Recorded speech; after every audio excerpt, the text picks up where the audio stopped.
నమస్తే మాస్టర్స్. అనిత చీరాల నుండి.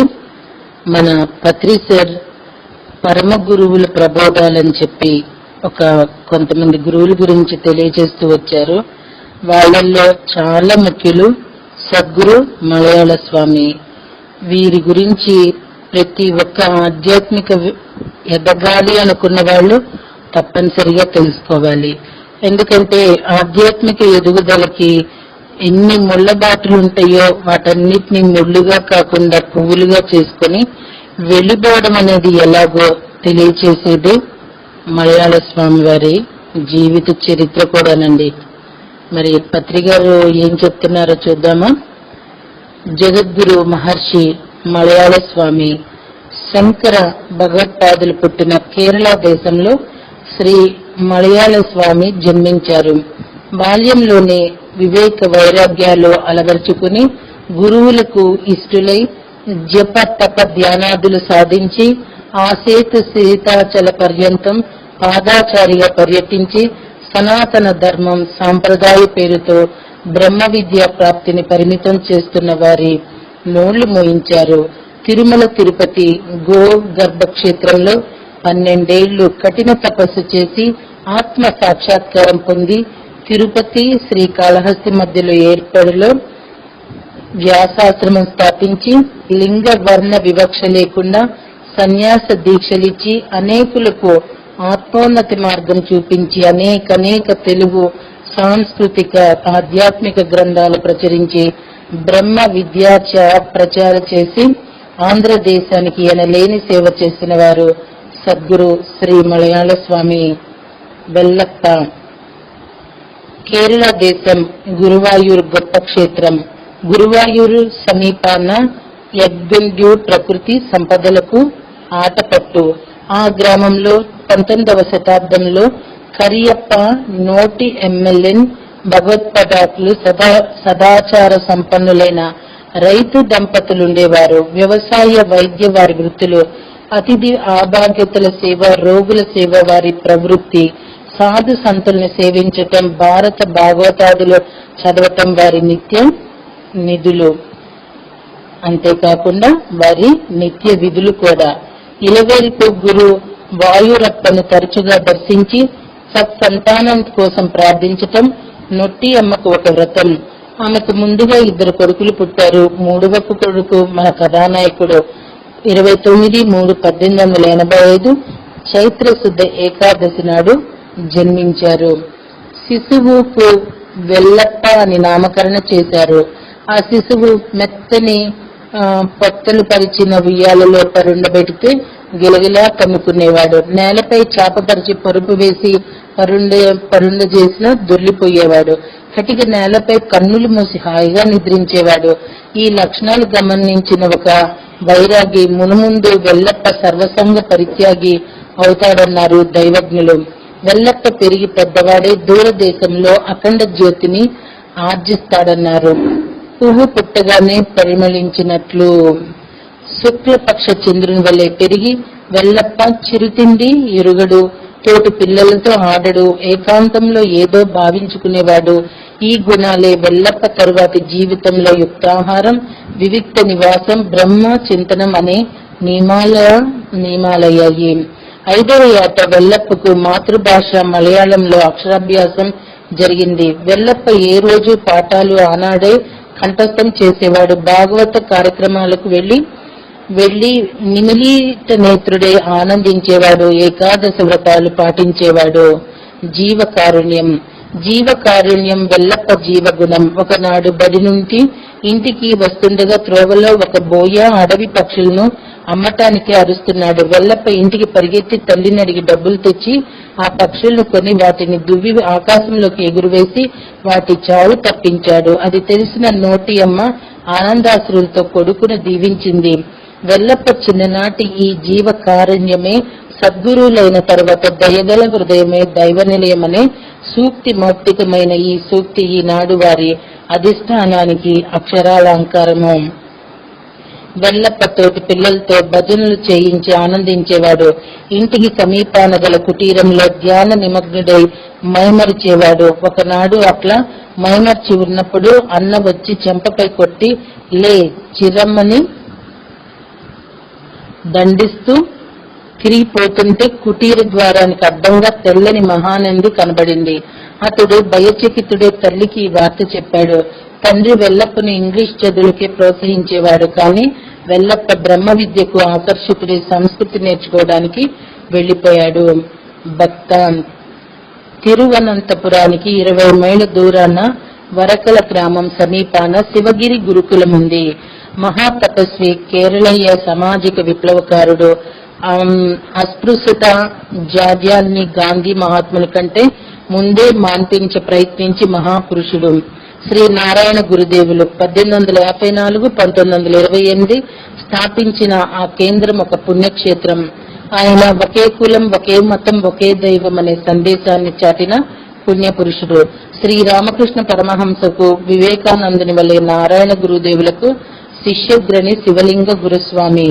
శ్రీ శివలింగ గురుస్వామి యడ్గంజూరుకు 10 మైళ్ళ దూరాన పెరింగొట్కం గ్రామంలో జాతి భేదాలు పాటించక సంస్కృతం, ఆధ్యాత్మిక విద్య ప్రచారం చేస్తుండేవారు.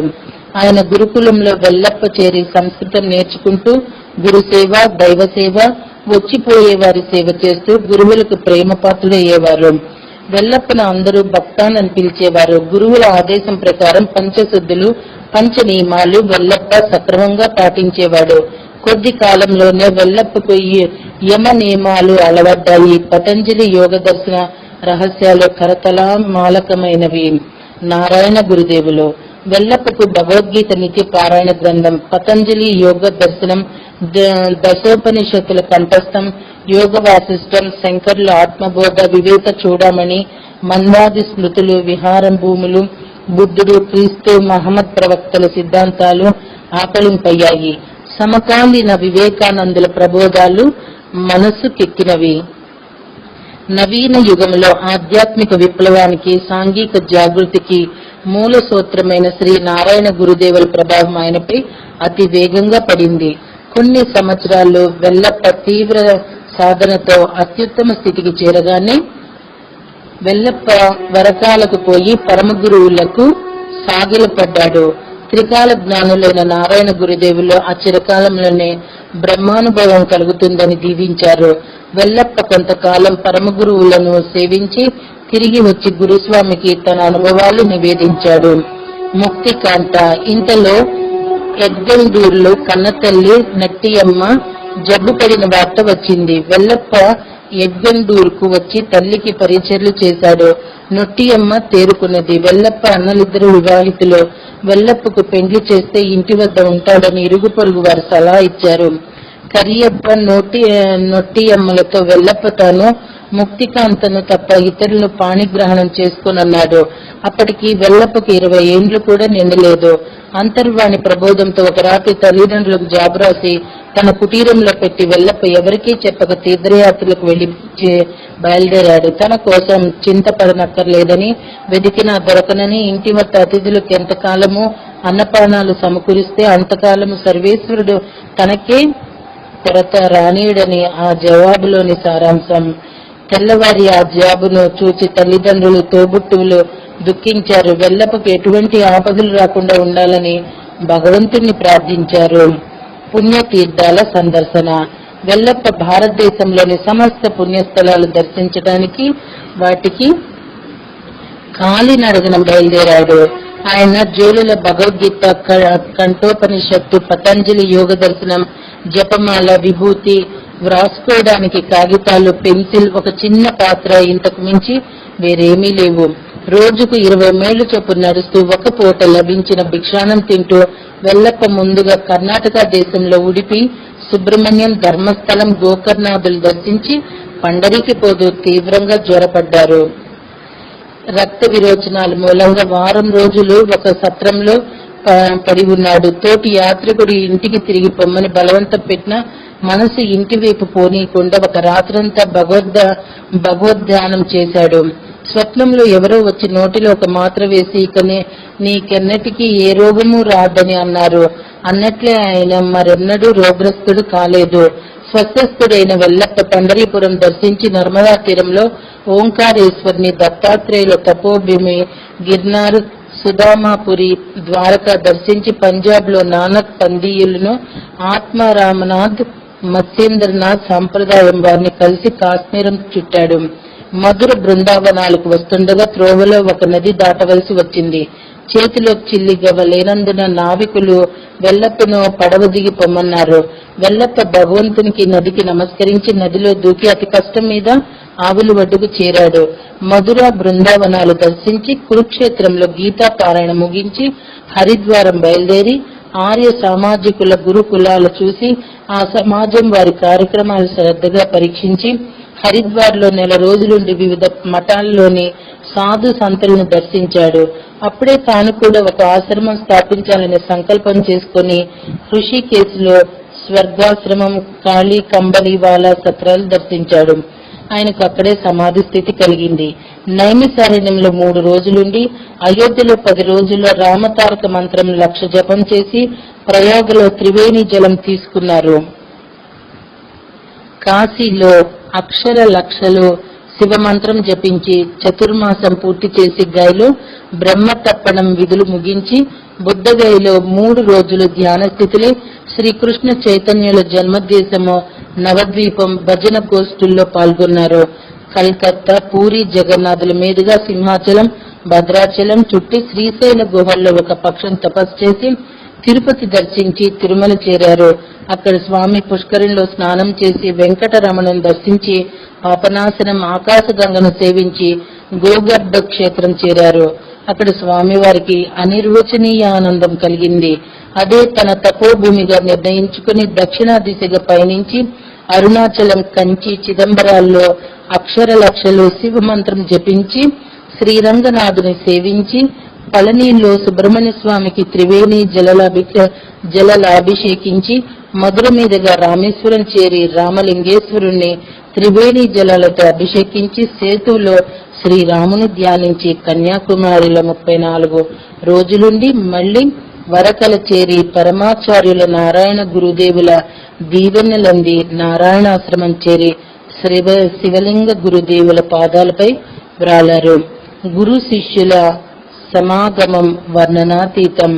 తీర్థయాత్ర విశేషాలు గురువుకు నివేదించి గురువుల అనుమతితో స్వగృహం చేరారు.